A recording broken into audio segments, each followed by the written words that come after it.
નમસ્તે મિત્રો, કેમ છો? તો આજે હું તમારા માટે એક એવી રેસીપી લઈને આવી છું.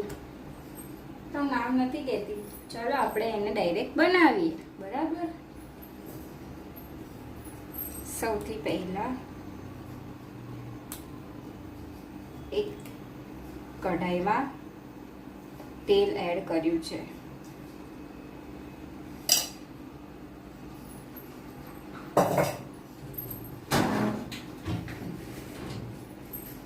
હવે આપણે એમાં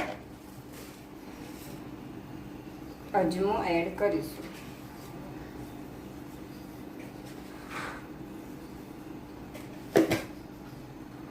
ગેસની ફ્લેમ થોડી ફાસ્ટ કરી દઉં, તેથી અજમો જલ્દી ગરમ થઈ જાય. ઓકે.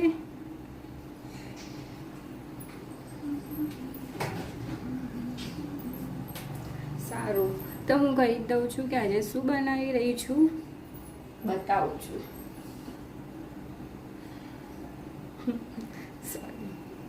ભીંડા બટાકાનું શાક અને રોટલી.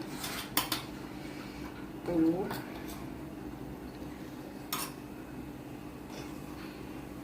જીરું તપી રહ્યું છે.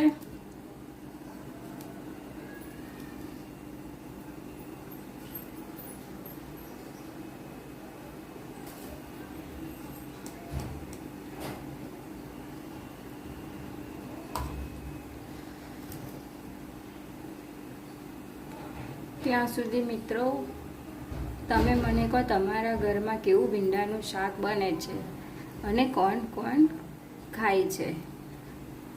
મારા ઘરમાં હું એકલી જ ખાઉં છું, એટલે મેં એમાં બટાકા એડ કર્યા છે, જેથી મારું બાળક અને મારા હસબન્ડ બંને બટાકા ખાઈ લે અને હું ભીંડા ખાઈશ. હવે તેમાં હિંગ એડ કરી છે. હવે હિંગ નાખ્યા બાદ ગેસ થોડો ધીરો કરી દીધો છે. હવે એમાં સ્લાઈડ હળદર અને હવે ભીંડા અને બટાકા એડ કરી દેવાના.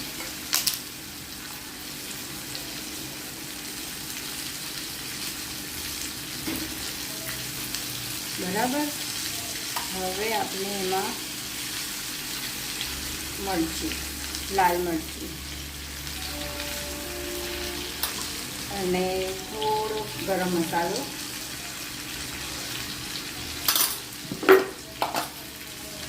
અને સ્વાદ અનુસાર મીઠું.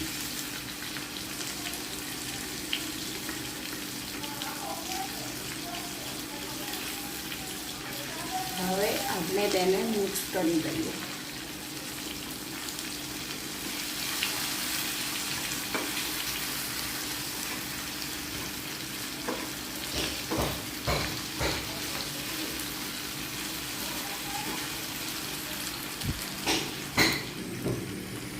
શાક મિક્સ થઈ ગયું છે.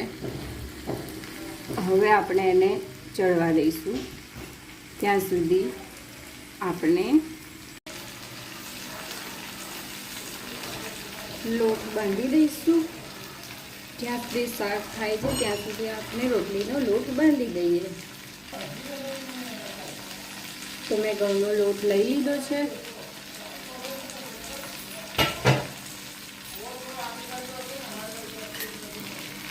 હવે એમાં ટેસ્ટ એકોર્ડિંગ મીઠું અને મોવણ માટે તેલ લઈ લઈશું.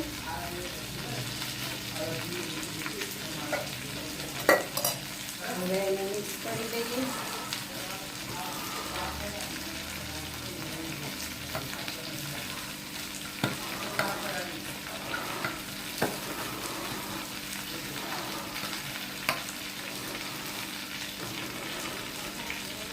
સાથે સાથે આપણે શાકને પણ થોડું હલાવી દઈશું,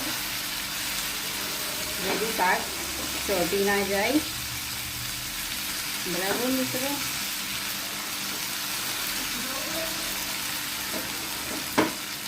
ભીંડાનું શાક છે એટલે તેને આપણે ખુલ્લું જ રાખવાનું છે, ઢાંકવાની જરૂર નથી. હવે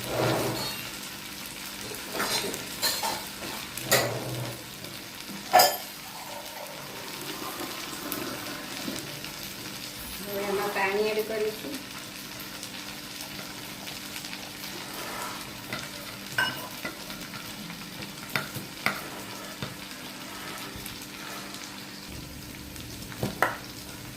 મિત્રો લોટ બંધાઈ ગયો છે. હવે આપણે તેમાં તેલ થોડું ઉપરથી લગાવી દઈશું.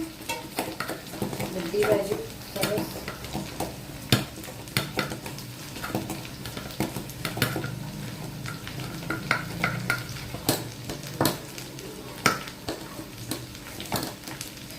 જોઈ લો, આપણો લોટ રેડી છે. હવે આપણે એને થોડી વાર માટે રેસ્ટ કરવા મૂકી દઈશું અને શાકને પણ ત્યાં સુધી હલાવીને ધોઈ લઈએ.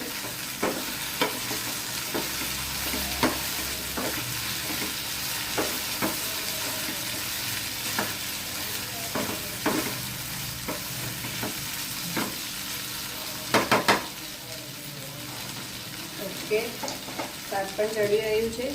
લોટને આપણે ઢાંકી દઈશું અને થોડી વાર રેસ્ટ કરવા મૂકી દઈએ. જો મિત્રો, આપણું શાક ચડી ગયું છે. બટાકા પણ તૂટી રહ્યા છે. જોઈ લો, તૂટી ગયો. ઓકે, હવે આપણે ગેસ બંધ કરી દઈશું.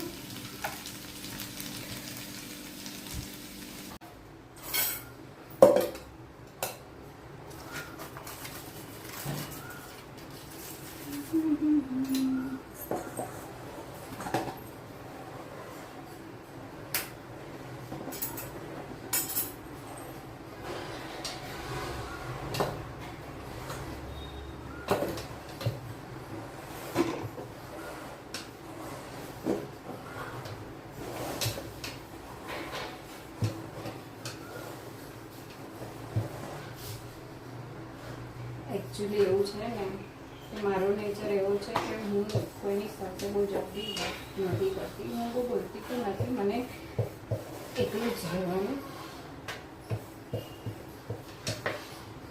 ઓછું બોલવાનું પસંદ છે. પણ હું તમારા માટે બોલીશ મિત્રો.